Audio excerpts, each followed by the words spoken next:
Voici l'hôpital provincial du peuple de Taiyuan, la capitale de la province du Shanxi. Depuis le 1er juillet, la hausse de 15% sur les prix des médicaments a été supprimée dans tous les établissements de la province, ce qui réjouit les patients. Ceux qui reçoivent des traitements quotidiens sont les plus grands bénéficiaires.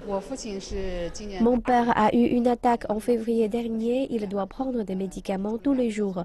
Avec la baisse des prix, nous économisons 1500 yuans par mois. Les pharmaciens d'hôpitaux sentent aussi la différence. Cette nouvelle politique permet d'économiser des centaines de yuans pour les personnes souffrant de maladies chroniques comme le diabète, l'hypertension ou le cholestérol. De plus en plus de gens choisissent d'acheter les médicaments dans les hôpitaux maintenant. Le prix des examens et des tests médicaux ont également baissé. En revanche, le prix des diagnostics et des interventions chirurgicales ont augmenté. Ils étaient trop bas depuis trop longtemps. Les retours des patients sont très bons après l'ajustement des prix des médicaments et des services. Nous avons augmenté le prix des services médicaux parce que les médecins ont besoin d'être encouragés à prodiguer de meilleurs soins. Traditionnellement, les hôpitaux chinois comptaient sur la vente des médicaments pour rassurer leurs revenus. Mais il y a eu des dérives, des prescriptions excessives et surtout des patients mécontents.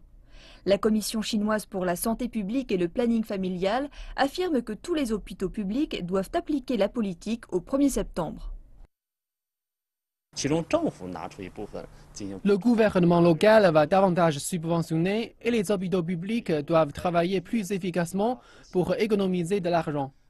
Mais plus important, ils doivent élever le prix des services pour justement assurer un meilleur service. Les experts estiment que la suppression de la hausse des prix des médicaments ne représente que le début de la grande réforme médicale chinoise. Mais cette mesure ne suffira pas à empêcher les médecins à nouer des partenariats avec des laboratoires ou à prescrire trop de médicaments. Davantage de réformes seront nécessaires pour mettre fin à toutes ces pratiques.